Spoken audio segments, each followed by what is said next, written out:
नमस्कार, खबरों की खबर में आपका स्वागत है। मैं हूं तृप्ति। सिर्फ एक मोबाइल फोन क्या आर्यन खान की जिंदगी की सबसे बड़ी मुसीबत बनने वाला है। एक मोबाइल फोन शाहरुख खान की सालों की शोहरत को धूल में मिटाने वाला है। आर्यन का एक मोबाइल फोन बॉलीवुड के सारे नशेड़ी ए लिस्टर सेलिब्रिटीज के होश ठिकाने लगाने वाला है। आर्यन का मोबाइल जो इस समय एनसीबी के कब्जे में है और जिसके अंदर से एक एक करके कई बड़े राज बाहर आ रहे हैं।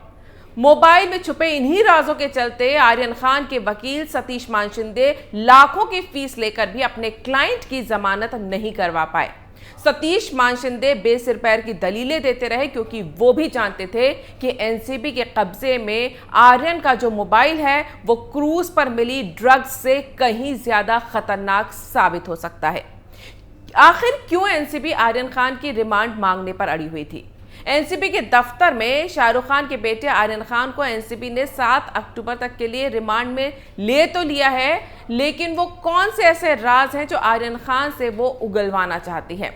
जिस आर्यन खान के पास से उनके वकील के मुताबिक ड्रग्स बरामद ही नहीं हुई, जो सिर्फ पार्टी में सेलिब्रिटी गेस्ट बनकर पहुंचा था, उसकी जमानत में क्या है वो बड़ी अड़चन जिसने शाहरुख खान की नींदें तक उड़ा दी हैं, जिसने बॉलीवुड के सारे ए लिस्टर नशेड़ियों को इन दिनों चौकन्ना कर दिया है?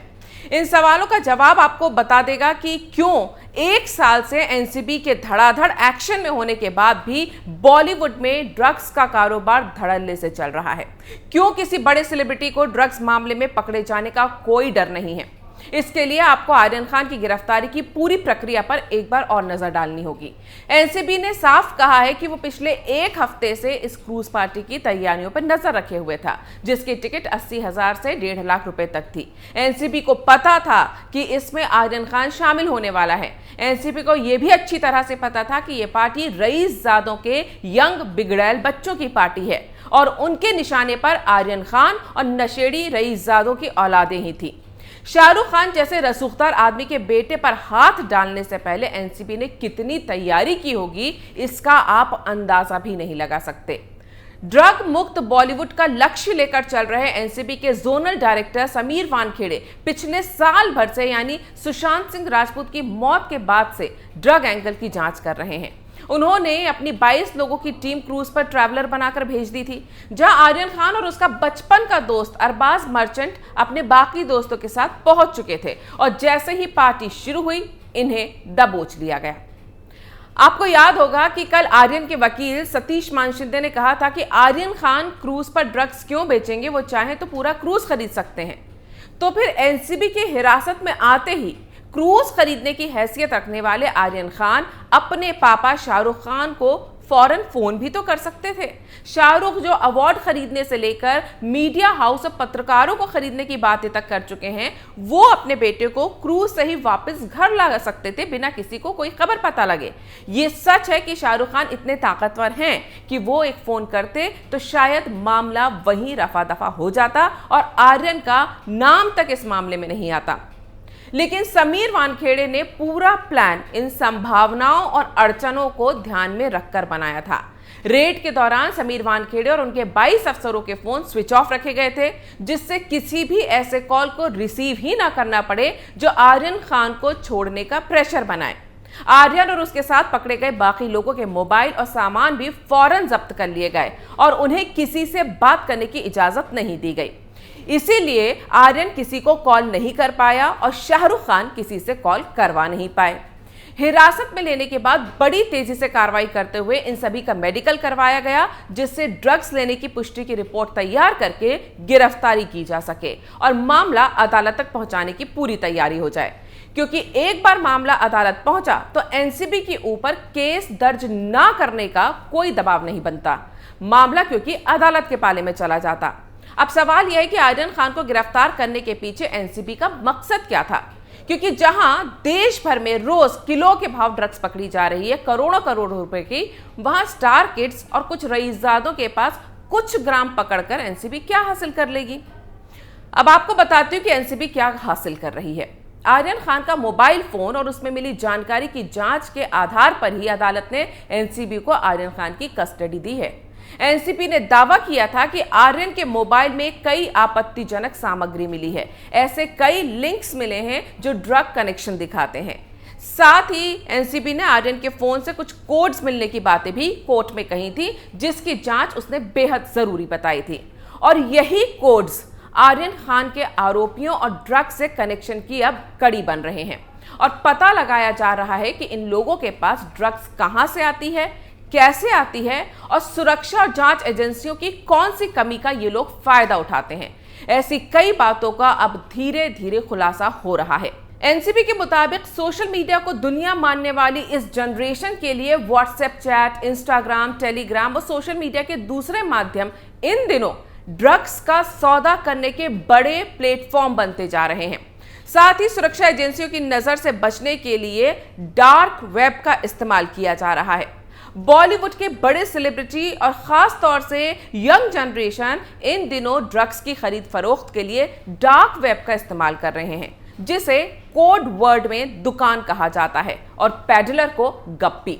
नशा करने वाले इसे ओनियन राउटिंग कहते हैं, जहां ड्रग्स को खरीदकर और ग्राहक तक पहुंचाने की एक पुख्ता डील होती है और बिना किसी जांच एजेंसी के रडार पर आए ये माल आसानी से पहुंचा दिया जाता है। यानी एनसीबी पेडलर को पकड़कर माल तो जब्त कर लेती है, लेकिन डीलिंग कहां और कैसे हुई इस तक पहुंचना मुश्किल हो जाता है। यही डार्क वेब या डार्क नेट इन दिनों ड्रग्स की बुकिंग और सप्लाई का एक बहुत बड़ा जरिया बन गया है, जिसमें सेंध लगाना आसान नहीं है। और यही वजह है कि साल भर से एनसीबी धड़ाधड़ ड्रग्स के खिलाफ कार्रवाई कर रही है, फिर भी बॉलीवुड में ड्रग्स सप्लाई और उसकी खरीद फरोख्त में कोई कमी नहीं आई है। इस डार्क वेब को अमेरिका ने तैयार किया था। अमेरिका ने डार्क वेब का ये फुल प्रूफ सिस्टम अपनी सुरक्षा और जांच एजेंसियों के लिए तैयार किया था। जब ये सिस्टम लोगों के पास गया तो लोगों ने इसे अपने तरीके से तोड़कर इस्तेमाल करना शुरू कर दिया। इसे टोर और द ओनियन राउटर भी कहा जाता है। ये एक ऐसा नेटवर्क है जहां पर यूजर को छुपा दिया जाता है। इसके इस्तेमाल से इंटरनेट पर असली यूजर सामने नहीं आता। यूजर कहां पर है, उसकी ट्रैकिंग और सर्विलांस जांच एजेंसियों के लिए पता करना बहुत मुश्किल होता है। आपको बता दूं कि डार्क वेब के जरिए सिर्फ ड्रग्स का ही नहीं बल्कि खतरनाक हथियारों से लेकर चाइल्ड पोर्नोग्राफी जैसे गंभीर अपराध भी होते हैं। एनसीबी ने शक जताया है कि आर्यन खान के फोन से मिलने वाले कोड्स और लिंक संदिग्ध हैं, यानी डार्क वेब से जुड़े हुए हैं। बड़े बड़े सेलिब्रिटी अगर एनसीबी की लगातार पड़ रही रेड के बावजूद भी ड्रग्स की दुनिया में डुबकी लगा रहे हैं, तो इसकी वजह यही डार्क नेट ड्रग डीलिंग है, जिसका इस्तेमाल अंडरवर्ल्ड भी धड़ल्ले से कर रहा है। एनसीबी के लिए इसी जाल को तोड़ना इस समय सबसे बड़ी चुनौती है और यही वजह है कि शाहरुख खान के बेटे को एनसीबी ने गिरफ्तार किया तो पूरी रिसर्च और तैयारी के साथ, और इसीलिए जब पूछताछ के दौरान आर्यन खान से एनसीबी ने पेडलर के बारे में पूछा तो वो ठीक से कुछ बता ही नहीं पाया। अगर एनसीबी साबित कर देती है कि आर्यन खान ने डार्क वेब के जरिए ड्रग्स की खरीद फरोख्त की है तो ये आर्यन खान के लिए एक बहुत बड़ी मुसीबत बन जाएगा। अब सवाल यह है कि क्या शाहरुख खान को आर्यन खान की इस हरकत के बारे में पता है? तो खबरें आ रही हैं कि शाहरुख खान और गौरी को यह तो पता था कि उनका बेटा ड्रग्स लेता है, लेकिन डार्क वेब से डीलिंग के बारे में उन्हें जानकारी है या नहीं, इस बारे में पता लगाया जा रहा है।